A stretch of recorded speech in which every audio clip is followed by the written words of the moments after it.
You are listening to the Daily Homily for Magdala in the Holy Land. Jesus revealed himself again to his disciples at the Sea of Tiberias. He revealed himself in this way. Together were Simon Peter, Thomas called Didymus, Nathanael from Cana in Galilee, Zebedee's sons, and 2 others of his disciples. Simon Peter said to them, "I am going fishing."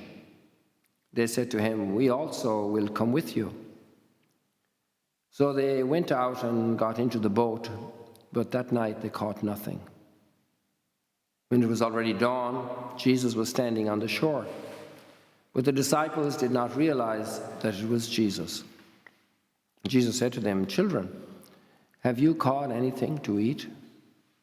They answered him, "No." So he said to them, "Cast the net over the right side of the boat, and you will find something." So they cast it and were not able to pull it in because of the number of fish. So the disciple whom Jesus loved said to Peter, "It is the Lord."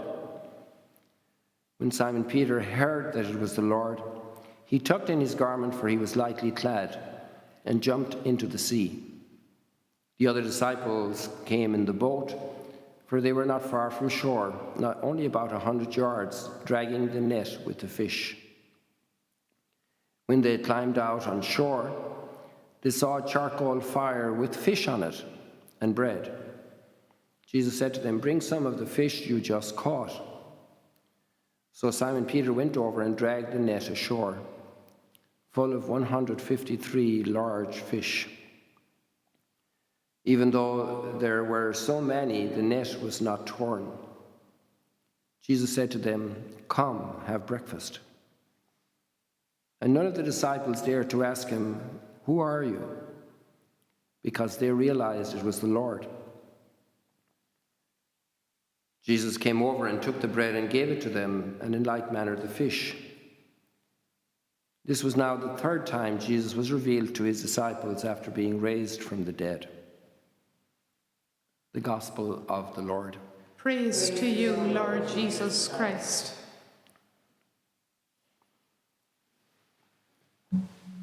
Maybe parents or grandparents or very good teachers know that a child who has a problem, it's important to have the right setting to deal with it. And here we see the Good Shepherd knowing, even if it's going to be at the crack of dawn, he wants to meet Peter and the other disciples, but particularly Peter. We don't have the second part of the narrative here. We will have that on another occasion. But we have the first part of the narrative. And so imagine this little inspiration for our efforts to reach people who are down, who are wayward, who are broken, who are discouraged, to know the right place to meet them. Jesus knows to be at the shore because this is where he'll find Peter. And he knows also it's a hard time for Peter. He's not catching any fish.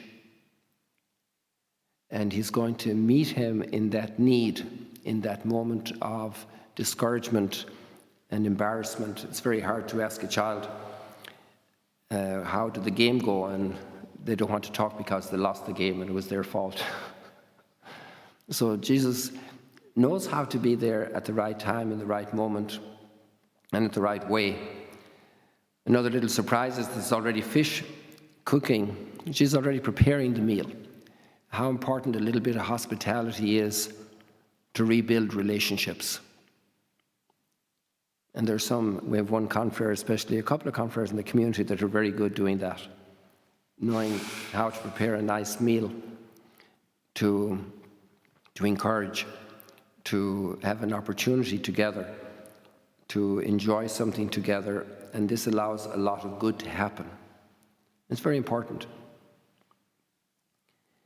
You see, our faith is a faith of redemption. It's a faith of recovery. It's a faith it's a life of bringing people back to a fullness. And the Lord is risen, and they need to tap into this resurrection. And maybe that's the truth for all of us as well at different times in our lives.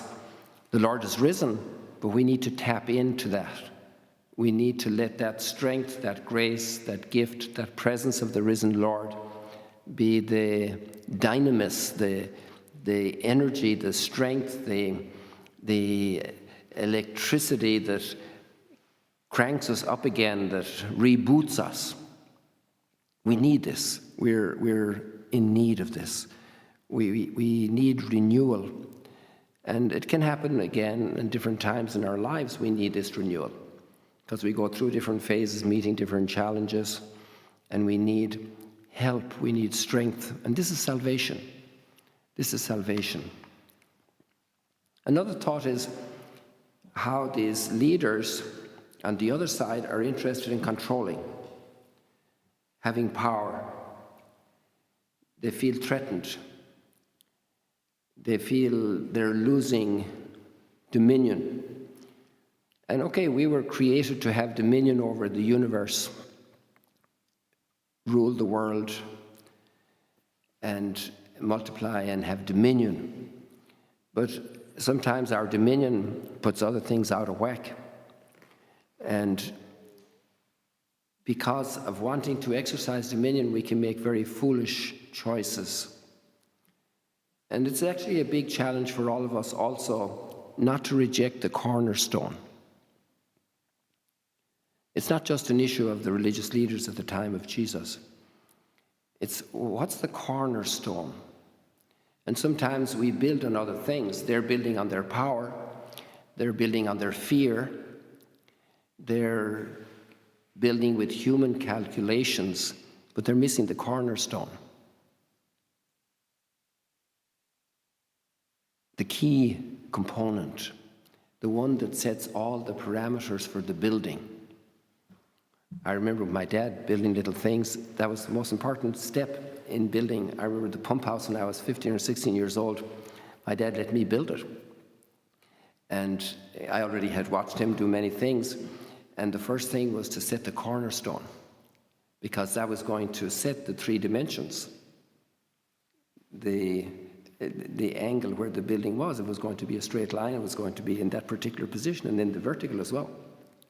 So the cornerstone was setting all of that. There's a cornerstone as well as another meaning with on the arch that's holding the whole arch together. That's the keystone. Very important aspects. And imagine being wrong on the cornerstone and trying to correct later on. It's very difficult. And the prayer we need to note is the cornerstone, because sometimes in our discernment we can be led by pleasure, by tiredness, by pride, by hostility to somebody that's actually meant by providence to be part of the team, part of the game, involved, and we can leave them out. For many different motivations that blind us, and we can't recognize the cornerstone. So we could ask for that grace, that we're also builders, all of us. We build community, we build apostolates, those who are participating in the live stream, many of you are family people, parents, grandparents, you're still building. You will always be building as a parent and a grandparent. You never retire from that reality, even though some of the physicalities of it may change. And building community in a workplace, in a neighborhood, building neighborhood. What's the cornerstone? And to have time to become free, silent time, interior silent time, to become free of the motivations that lead us to wrong choices. Laziness, pride, vanity. We're starting out new initiatives. Make sure the cornerstone is well placed.